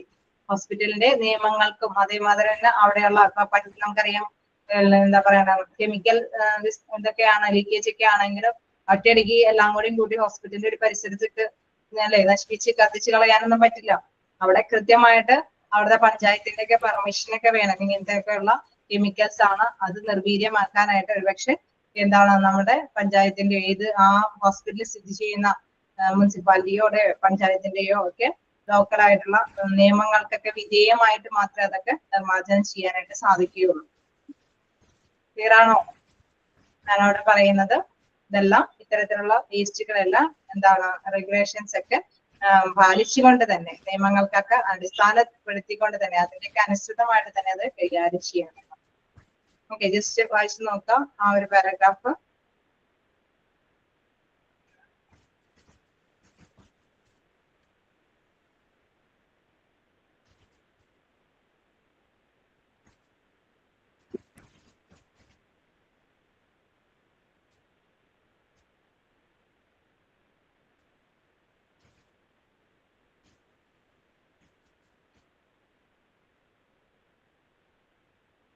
ആണോ?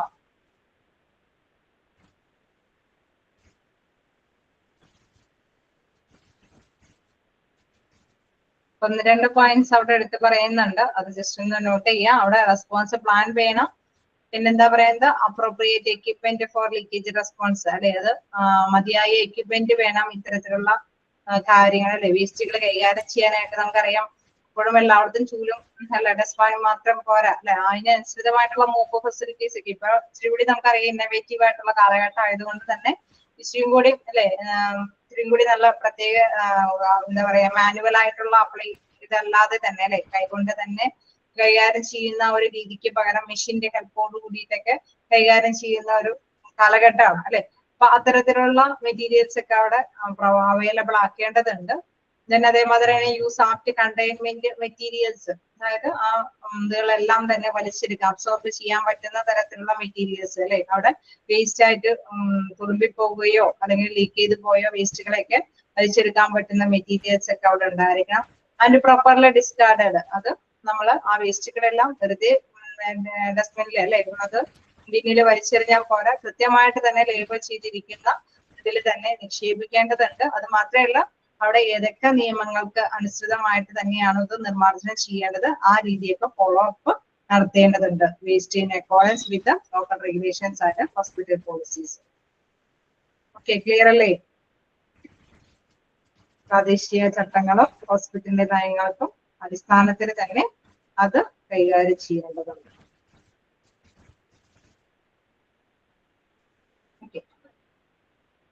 നെക്സ്റ്റ് നോക്കാം. Arrest and hazards associated with spillage waste. Just points മാത്രം ഒന്ന് നോക്കാം. നമുക്ക് സമയമില്ല, എന്നാലും സ്റ്റാർട്ടിങ് ആയതുകൊണ്ടാണ് ഇച്ചിരി സ്ലോയില് പോകേണ്ട വന്നത്. ഇനി നമുക്ക് അത്ര വലിയ കുഴപ്പമില്ലാതെ പോകാൻ പറ്റും.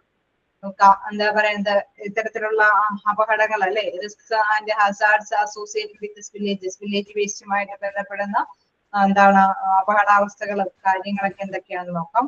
Here are some of the risk and hazards associated with village waste. എന്താണ് അപകട സാഹചര്യങ്ങളൊക്കെയാണ് പറയുന്നത്. ഫസ്റ്റ് വൺ പറയുന്നത് ഇൻഫെക്ഷൻ. നമ്മൾ എല്ലാവരും പറഞ്ഞ മാതിരി തന്നെ അണുബാധ വരാനുള്ള സാധ്യതയുണ്ട്. കെമിക്കൽ എക്സ്പോഷർ എന്ന് വെച്ചാൽ എന്താണ്, നമുക്ക് കെമിക്കൽ ആയിട്ടുള്ള വിസ്ഫോടനങ്ങളൊക്കെ സംഭവിക്കാൻ സാധ്യതയുണ്ട്. ഇഞ്ചുറീസ്, മുറിവുകളൊക്കെ വരാനായിട്ടുള്ള സാധ്യതകളുണ്ട്. റേഡിയേഷൻ എക്സ്പോഷർ, റേഡിയോ ആക്റ്റീവ് മെറ്റീരിയലിന്റെ ഒക്കെ പൊട്ടിത്തെറികളൊക്കെ ഉണ്ടാവാനായിട്ടുള്ള സാധ്യതയുണ്ട്. എൻവയോൺമെന്റൽ പൊല്യൂഷൻ, പ്രകൃതിക്ക് ദോഷകരമായിട്ട് അതിന്റെ പ്രകൃതിയെ നശിപ്പിച്ച് കളയാൻ പറ്റുന്ന തരത്തിലുള്ള മാലിന്യങ്ങൾ ഉണ്ടാവാനായിട്ടുള്ള സാധ്യതയുണ്ട്. അങ്ങനെ ഒരു 3-4 പോയിന്റ് കൂടെ ഉണ്ട്. ലീഗൽ ആൻഡ് ഫിനാൻഷ്യൽ റെസ്പോൺസിബിലിറ്റി, അതായത് ലീഗൽ എന്ന് പറയുമ്പോൾ എന്താണ്, നിയമപരമായിട്ടുള്ള കാര്യങ്ങൾ അല്ലെ, സാമ്പത്തികപരമായിട്ടുള്ള ഉത്തരവാദിത്തങ്ങളുമുണ്ട്. ഇതുമായി ബന്ധപ്പെട്ട് നമ്മുടെ വില്ലേജ് വീടുമായിട്ട് ബന്ധപ്പെട്ട് നിയമപരമായിട്ട് ചിലപ്പോൾ നേരിടേണ്ടതൊക്കെ ആയിട്ട് വരും. നമുക്കറിയാം ചിലപ്പോഴൊക്കെ പിന്നീടായിരിക്കും അല്ലെ ആഫ്റ്റർ എഫക്ട്സുകളൊക്കെ വരിക. ചില ഫാക്ടറികളുടെ പുക ശ്വസിച്ചു ഒക്കെ വർഷങ്ങൾക്ക് ശേഷമൊക്കെ ആയിരിക്കും ചിലപ്പോൾ നിയമ നടപടികളൊക്കെ വരിക. അപ്പൊ ഹോസ്പിറ്റലിന്റെ കാര്യത്തിലും നിയമ നടപടികളൊക്കെ ചിലപ്പോൾ ഒരുപക്ഷെ കുറച്ച് നാളുകൾക്കൊക്കെ ശേഷം വരാനായിട്ടുള്ള സാധ്യതകളുണ്ട്. അതുകൊണ്ട് തന്നെ എപ്പോഴും എന്താണ്, കൃത്യമായിട്ടുള്ള പ്ലാനിങ്ങും കൃത്യമായിട്ടുള്ള ആ ഒരു രീതി അനുസരിച്ചിട്ട് തന്നെയായിരിക്കും ഇത്തരത്തിലുള്ള എന്താണ് നമ്മുടെ ഹസാർഡ് വേസ്റ്റുകൾ, അപകടകരമായിട്ടുള്ള വേസ്റ്റുകളൊക്കെ കൈകാര്യം ചെയ്യും. നിങ്ങൾക്കത് പഠിക്കാനുണ്ട്. താഴേക്ക് എന്താണ് ഓരോ വേസ്റ്റുകളെ എങ്ങനെ കൈകാര്യം ചെയ്യേണ്ടത് എന്നുള്ള കാര്യങ്ങളൊക്കെ. അത് ഇതിന്റെ ഈ ഒരു ലീഗൽ ആൻഡ് ഫിനാൻഷ്യൽ റെസ്പോൺസിബിലിറ്റിനെ ഫേസ് ചെയ്യാനായിട്ട് പ്രാധാന്യത്തോട് കൂടിയിട്ടുള്ള കാര്യമാണ് അതിൽ പ്രധാനമായിട്ട് എടുത്ത് പറയാം. ഓക്കെ, അപ്പൊ അത്തരം കാര്യങ്ങള് എന്തുമായി ബന്ധപ്പെട്ടവരെന്താണ്, വില്ലേജ് വേസ്റ്റുമായിട്ട് ബന്ധപ്പെട്ട് വരുന്നതാണ്. ഓക്കെ, നമുക്ക് നെക്സ്റ്റ് ക്ലാസ്സിൽ കണ്ടിന്യൂ ചെയ്യാം. ജസ്റ്റ് ഞാൻ പോയിന്റ്സ് മാത്രം പറഞ്ഞതേ ഉള്ളൂ. ഓക്കെ, നോക്കാം.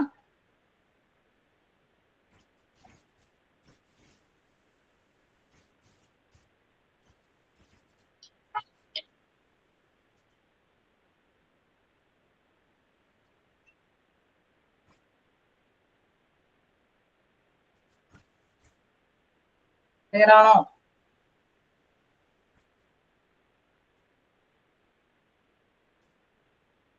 ഓക്കെ, ഞാൻ പോയിന്റ്സ് മാത്രം എടുത്തിട്ടുള്ളൂ. നെക്സ്റ്റ് ക്ലാസ്സിൽ കണ്ടിന്യൂഷൻ എടുക്കാം. എന്തെങ്കിലും ഡൗട്ടുകളുണ്ടോ?